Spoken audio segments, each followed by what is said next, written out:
everyone. It's Allie Zendrian, founder of A to Z Communications, and this is the Brand Stories podcast.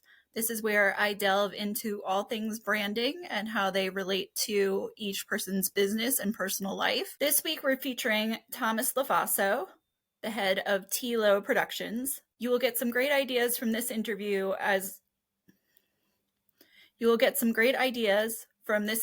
about how to add social media and video to your branding. How's it going? Hello, what's up, Allie? Thank you for having me. So happy to be on your podcast.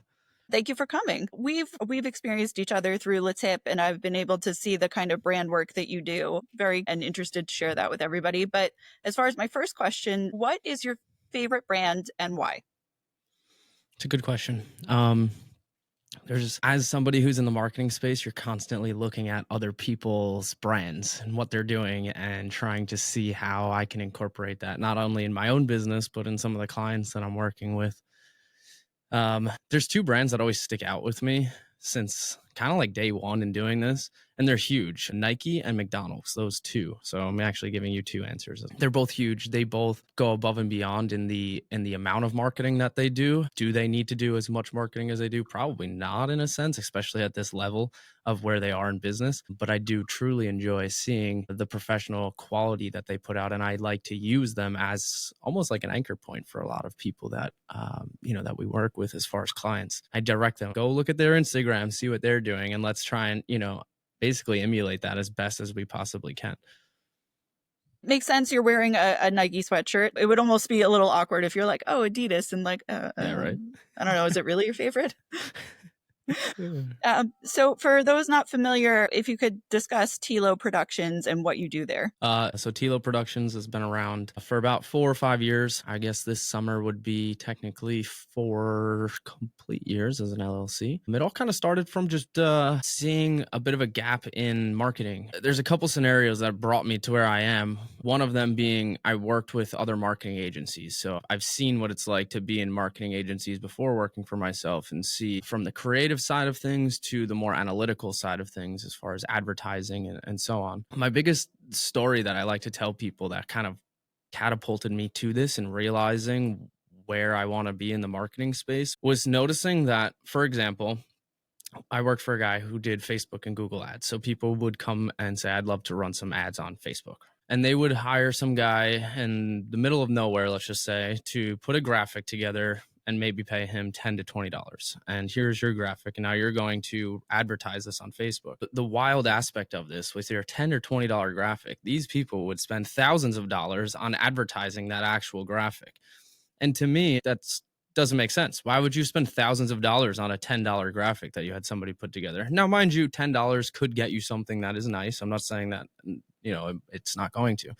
But the mindset didn't make sense. Wouldn't you rather spend several $100s or $1,000 on a video or a really amazing graphic and then advertise that? Yeah, obviously you're most likely going to end up spending more money, but overall your quality is going to be better. You're going to get better results from it. So I saw this gap in the industry. I also realized it with social media. There's a huge opportunity for businesses around the country, doesn't matter where you are, to put something out on social media and not have to pay for it and actually get some sort of result. If that means that just eyes on what you do or somebody actually walking in the store and making a purchase. And again, without any advertising dollars there, I'm not spending money. It's just happening. So noticing those two things was like eye-opening to me. It was like, wow, there's a huge opportunity here to create just like content, just video content, graphics, pictures, things that can help people look like the Nike and the McDonald's, not spending a ton of money. And there's been technological advances that helped us get to this level. Like, for example, cameras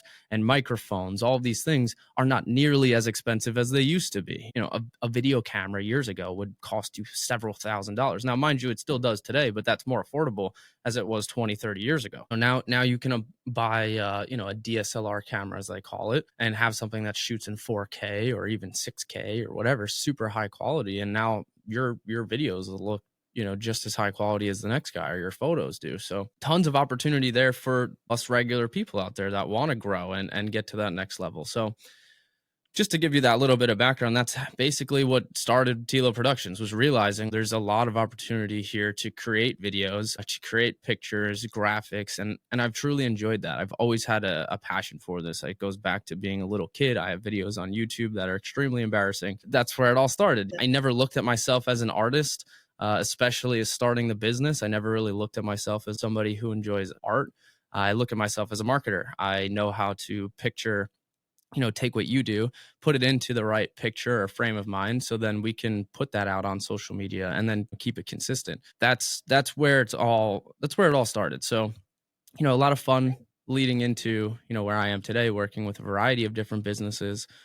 We do probably about 100 to 150 different social media videos per month right now for different clients. We have graphic design work going out for them as well. We're doing emails, blogs, websites. So I'd like to be somewhat of a full service marketing agency. We just stay away from paid ads like Facebook and Google. I leave that to the pros, and we really just try and stay to the creative side of things, and also that marketing side, the psychology of what do people think when they see something. How do you differentiate yourself, and what do you feel like are the keys to making that, whether it's a video or a graphic or whatnot, that will catch the right person's eye? Um, a differentiating factor is the mixture of video and marketing. So I tell people this: you could find a videographer just about anywhere in the world. You can find somebody who can hold a camera, and that profession has been around for about 100 years now, in a sense. People holding cameras, trying to figure out the right angles. And I've met people that are better than me. I'm like, wow, you are fantastic at this, which is great. So I don't discourage anybody in that sense. What makes us different, though, is that we go to that next level where I have tons of sales and marketing experience that most videographers that you come across, I would say 99% of them do not have this experience whatsoever. They're only looking at it from like an artistic perspective, or the lens of being an artistic person, when I'm looking at it from a sales and marketing perspective alongside with that artistic aspect, but it's not the main thing realistically. One of the things I've noticed with other videographers is that they'll put their own artistic blend into the content that they're making, which most people do. That's normal, but sometimes it's too much. Sometimes it's like, this is not your passion project. This is a business that you're working with, right? So that's huge for working with a videographer. You want to make sure that you're hiring somebody who understands your business, your brand, what makes you different. If I don't understand that, then why are we doing this? So those are those things that really, really take us to that next level of being different. There's really only one other company here in Long Island that I'm aware of that does exactly what we do. There's really nobody else that does exactly what we do. Most people stay within just the video side of things, or they'll stay on the marketing organic side where they'll be like, oh, we'll post for you, whatever. But nobody does what we do really, that brings high quality camera equipment to the table and then also has marketing as the most important aspect of this whole thing. So, as far as how you develop how you want to work with somebody, is it sitting down for a consultation kind of meeting and then figuring out what makes sense for them? Or I approach you and say, I think that I need videos, and maybe in fact I need more digital art or more this or more that? Yeah. Typically it'll be a conversation. A lot of times I have, especially nowadays, it's a trend. Creating social media content is a bit of a trend. Some people are really good at it. Some people just want to do it just because they want to and because they see somebody else is doing it. So they're like jealous and they want to jump on board. And then there's other people that actually see the benefit of like putting stuff out into the world, regardless if it's a video or a graphic or a billboard on the side of the road. They're all levels of marketing. It all works. Typically, though, it starts with just a conversation. We would just try and figure out, where you are. I'm kind of looking at this now more as a luxury business, rather than, oh, you're a startup or you're somebody who's new in whatever line of work. This is the first stop. Creating social media content is definitely the first stop when you are a startup. 100%. Hiring somebody to manage it and create the content for you, that might not be the first stop because that could be costly. But typically it's in that conversation. So we like to find out, what is that factor of what makes you different? If there's something that is clear there, that's usually like a good sign that we want to work together. Another sign of working working well with somebody is, do they have some sort of success in their business already? And are they actively doing other things? And so if I see their business is successful, they have several employees, they're growing year after year, they're also in networking groups, or they're involved with local, maybe like chamber of commerce or events or nonprofits or whatever. Those are also like really great green lights. Okay, cool. This is somebody that we'd want to work with. The other is a big factor of like how much money, in a sense, and I don't love to talk about this with everybody, but it does come down to, in a sense, like, what is one client for you? We have clients like lawyers, for example, and if we can help them get in front of one lead or one client, that can be super beneficial for them. That could pay for us for the next 3 to 5 years. But if you're a deli, for example, how many egg sandwiches does it take to pay us month after month? So depending on where it is, those are the types of conversations that we like to have, though, with each of the clients that we're working with. And I never want to push anybody into it where I'm like taking money out of their savings account. It has to be something where, they want to do it, they're passionate about it, and they also understand that there's a huge benefit here. It just takes time. It's not an overnight thing. It could take 6 months to a year, sometimes even more, but typically within that time period, we start to see results. So you mentioned a lawyer, for instance. What kind of video would you create for them, for those small businesses who might be thinking, I don't even know that a video makes sense, or what could you even do a video about? If you don't mind explaining that process of how you go about developing the idea.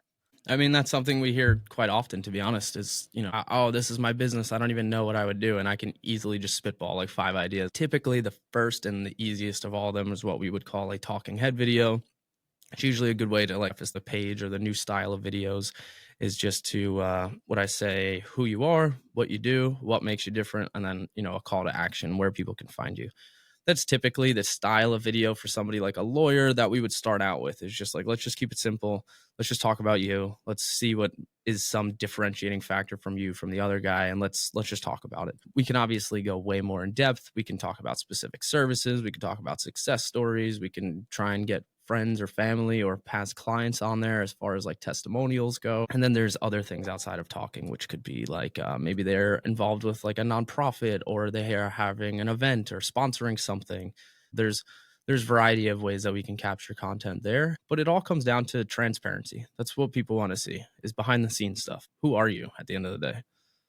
Absolutely. You mentioned testimonials. I mainly work in financial services, and that's one of those huge areas where the SEC has said, follow XYZ rules and you're allowed to do it. And it seems like a great opportunity, but it's also not being done very much. So how do you kind of navigate explaining to somebody the opportunity?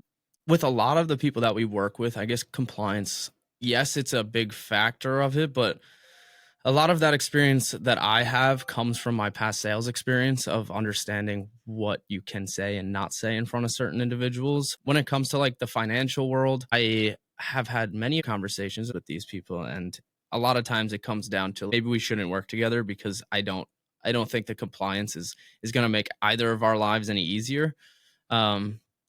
That being said, I think that there's definitely a huge opportunity for it because of what you just said. There's not a lot of people doing it. And if somebody is willing to actually just go through the annoyance of compliance, yeah, why not? It's not that hard. For us, it's the same process. We would just be sending a video to somebody asking for approval. If it's the owner of the company or a compliance manager, like, it doesn't really matter to us. And then you just go based off of that. I think you're 100% right, though, and more people should be doing it. We see a little bit with the lawyers and the insurance guys where they'll say, I can't talk about this, or like, I have to avoid this. We don't want anybody ever bad mouthing somebody else or another company, or even just giving very, very specific advice, like, this is what you should do, unless it's like the insurance they've done. This is what you should do in a case of an accident. Like, it's advice as opposed to here's financial advice. Big different. Yes. Difference. Exactly. So if you're a new business, and to your point, you said you should be looking at social media, but you shouldn't necessarily be hiring somebody initially. How do you then navigate if you're not that creative type and social media overwhelms you? What's like a good first step? I could understand that, because especially somebody who's in this industry, I think everything's so easy. Anybody who's a professional kind of thinks that. Try your best. That's my advice, is just do it. You'll get better at it. We have tools now, which are awesome. It help people a lot with obtaining those tools before. I'm happy to give somebody the advice, because eventually they will be that bigger client. So I'm happy to be like, hey, here's a program that's super easy. Like, so for example, Canva is a really great place for people who don't know anything, because there's tons of templates on there. AI on any level will give you help and advice. Depending on your industry, you could have AI create some sort of picture for you that you could post. Now, mind you, it's not going to look the best, but it'll look better than nothing. Or writing, I need help with an idea. Can you help me write a script? Or I need help coming up with ideas. You can ask the AI. One of the things that I tell most people that I work with, if it's day one that they're starting with me or day one that they're starting out on their own, is like, we all have video cameras. Like, we all have them and they're pretty good. All you have to do is just take it out, video yourself, give yourself 30 seconds. If you're a business owner and you don't know how to do an elevator pitch, then you probably should like reevaluate a lot of things. That's the same thing that we're doing here. It's just an elevator pitch. And if you did that 5 times a week for the next 365 days in the year, I guarantee, like, doesn't matter what business you're in, I guarantee you'll see a massive difference in business. Like, I guarantee it. So what do you say? It seems like some professionals, whether they're in financial advice or other areas, just say, look, whether it's I physically don't feel like I look the right way, I feel awkward, whatever it is, make excuses out the wazoo that they don't want to do video. What do you say to them in those cases? Well, so when somebody doesn't really want to make videos at all, but they kind of still fit that like mold of they could work with us, we actually offer a package that doesn't require them to pretty much do anything other than just let us know if they like the videos or not. So we have voiceover packages where we create videos with just voiceovers. If the client wants to be the voice, they can. If they don't want to be, that's also fine. We write scripts for them, and then we create the video with what we call B-roll, which is just video footage that would showcase exactly what they're talking about. So if it's a lawyer, maybe we show the scales of justice or something along those lines. So that's an option. We came out with that option in about November just because I kept hearing these as like problems. Everyone's like, I don't have the time for this. I don't want to do it. I hate the way I look on camera. My voice sounds silly. All these excuses. And listen, I get it. I don't need to sit here and explain to you why you should be on camera. We have another option. Like, let's do this. It works just as well. So that's what I say to most people that don't want to do it or don't want anything to do with it. And I get that. If you're going to hire somebody, you want to make sure that they're going to be able to handle it and take care of it for you. And you don't have to worry about it, that it's taken care of. Just like if I bring my car to the mechanic for an oil change, I hope to get it back with oil in it, Yeah. And I love that response, though, because so some people I feel like would say, just get over it and you have to do it or practice or whatever. But from a PR perspective, so we know that certain clients, you can't put them up on TV, whether it's they're too awkward, they can't stick to the talking points, whatever it is, there are reasons. And there's nothing that I can do. We could work together a million times. It's just not going to happen. And that's okay. Everybody's made the way that they are. And that's okay. So I appreciate the fact that you recognize that as well. Yeah, everybody's different. And sometimes it just takes getting to know somebody a little bit more to see where their strengths are. And maybe they can be on camera and maybe they can be really good, but maybe they just need somebody to like converse with and they can't talk directly to the camera. So those are things that we can figure out and work around. And what I try and tell everybody is we always have options. There's something we can do here to make this work. So the last question is for any business owners who are thinking, gosh, I feel like I need to develop my brand better. What kind of guidance would you give them to get their brand in the direction that they want it to go? Consistency, I find to be the best place to start, at least building the brand in the direction that you want. It's definitely not going to look the way that you want overnight. I can guarantee you that. It takes time to build the brand. There are brand specialists out there. I do work with a few of them that are amazing, and that's all they do is work on the brand of the business and give you very detailed outlines. We work well with people like that, but even without somebody like that in the picture, we can still develop a brand for somebody just by being consistent and coming up with a style, subject, genre of videos or content to make the social media page look really amazing. And then you can take that same content, you can put it on the website, you can print it out if you want to. So you can start creating this campaign or brand at that point, whatever you want to call it. And wherever you go, and when you search that business, it all looks the same. People that are lost with it, it's just a matter of starting to work through it, starting to do it. Then you can kind of piece through what you like, what you don't like. Hey, this worked for us, this didn't work for us. And before you know it, you look at your social media page, you have, 50 to 100 different pieces of content on there that all look very great. The subtitles look the same, the logos match, the colors all match. And now you look like the Nike and the McDonald's. Absolutely. Well, thank you so much. And if anyone wanted to find your services or has any questions, what's a good way to reach out to you? Yeah, best way is to visit our website. It's TLO Production, no S at the end, TLOproduction.com. So it's like J-Lo, but TLO Production.com. You can reach out to us there. My phone number is at the top of the website, or you could just fill out the form and be in touch. Great. Well, thank you so much. Thank you, Allie. I appreciate it.